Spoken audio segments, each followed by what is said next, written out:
Hi and welcome or welcome back to Love on the Brain.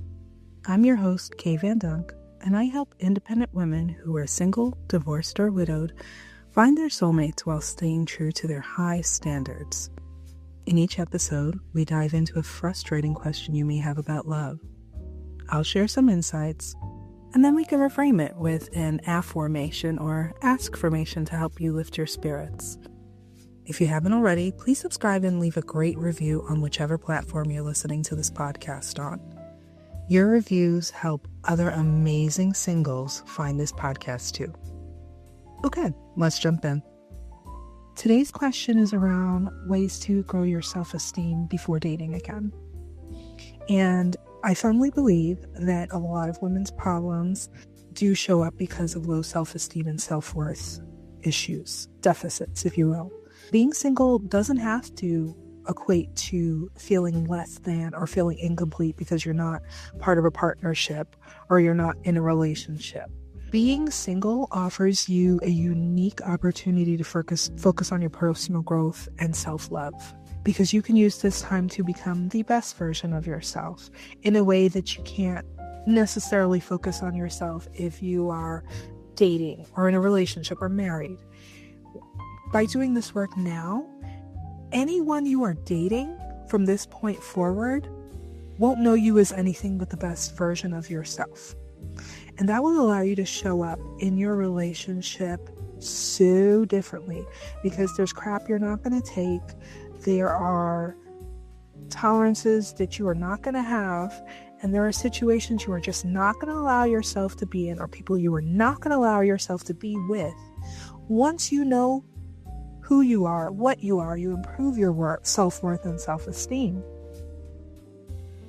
When you show up as confident or full of self-worth, full of self-love, completely competent, then they won't know any different. And let me tell you, that is a great way to get rid of someone who is not your equal. Someone who is not for you, who is looking for someone that they can maybe push around a little bit or show up as not fully available or show up as not 100%. They're not going to want to be with you because they know that you have a standard that they have to live up to. And if they can't live up to that standard, they're just going to peace out of the relationship. It is a blessing. Use your singleness as a time to invest in you, and you will be in the best position to attract the right person when the time comes. So we're going to use our singlehood to rediscover yourself and what you want from your life and from relationships ultimately. But from your life is always the best place to start. How can you work on your self-esteem during this time? How that looks for you completely depends on your time and your money and your resources. I always think therapy is the best way to start. It's a great way to dig into who you are and work through anything from your childhood forward that could be keeping you from being your most self-confident. There might be a conversation you had or things that were said about you in your youth that you don't even realize are holding you back today and showing up in the mental soundtrack that stops you from really loving yourself truly. Maybe it might be that you're already in therapy or not ready to start with therapy. There's some self-help books out there that are really amazing depending on what your challenge is. I'm a huge fan of shadow work, and there's tons of resources online for that. It could also mean taking better care of yourself, inside and out. Are you getting enough sleep? Are you eating right? Are you exercising? Are you taking that time for rest and true rejuvenation of yourself? Are you encouraging amazing friendships and relationships with people who build you up and don't tear you down? And how are you talking to yourself? Are you talking to yourself with love? Are you talking to yourself as though you are worthy of the absolute best? Are you being cheap and stingy with yourself? When was the last time you treated yourself to something really amazing and loving and nurturing? How are you loving on yourself? So instead of thinking, how can I build my self-esteem while I'm single, we're going to switch to the affirmation of, how is being single helping me build my self-esteem? And that's, how is being single helping me build my self-esteem. Embrace the idea that your singlehood is your unique time to step out into the world, out of your cocoon as the most beautiful butterfly. It is a time of empowerment, of growth, of forward movement, because it's not holding you back. This is not a time of lack.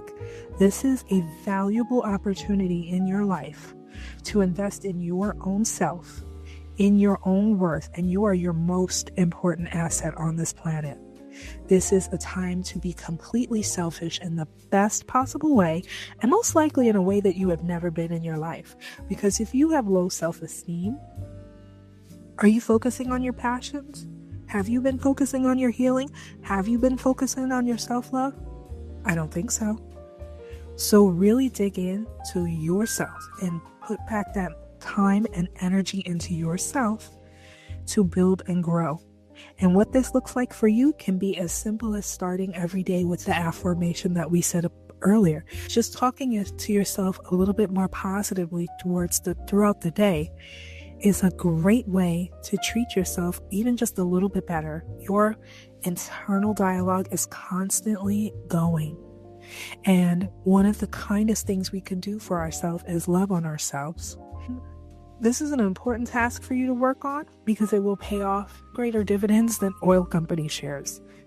You will feel amazing about yourself over time. Another way that you can use these affirmations is in conjunction with your mirror work. Look at yourself in the mirror and ask yourself these questions. Give yourself a big hug after you're done, because it's hard. Sometimes these words get trapped in our bodies or trapped in our throats because it feels hard to even acknowledge that we can improve ourselves. It feels hard to even acknowledge that we can love ourselves. We are all coming from different places of maybe having people talk negatively to us or being abusive or traumatic situations that rattle your self-esteem. It's never too late to rebuild that though, because you want to be the person that your inner child would love. You want to be the person that your inner teen would love, or even your younger self would love.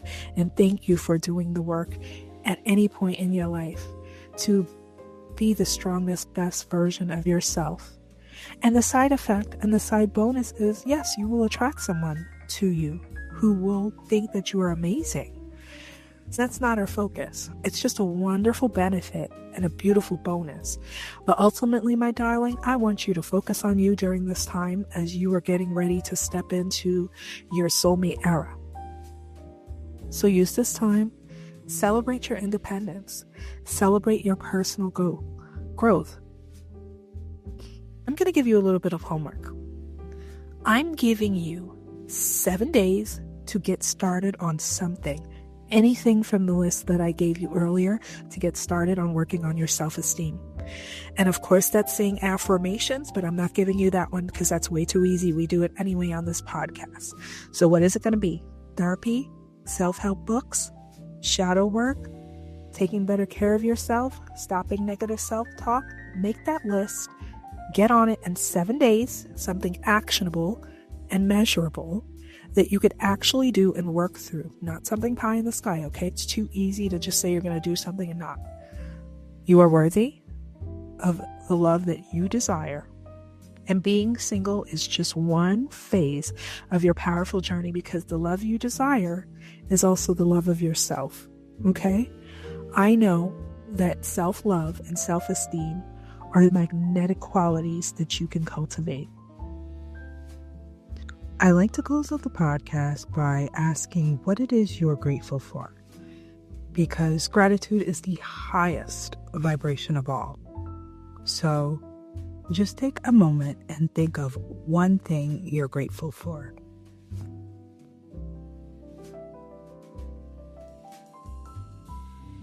As always, I'm grateful to you for tuning in and love you for listening. And remember, when love is on the brain, asking better questions can lead to better answers.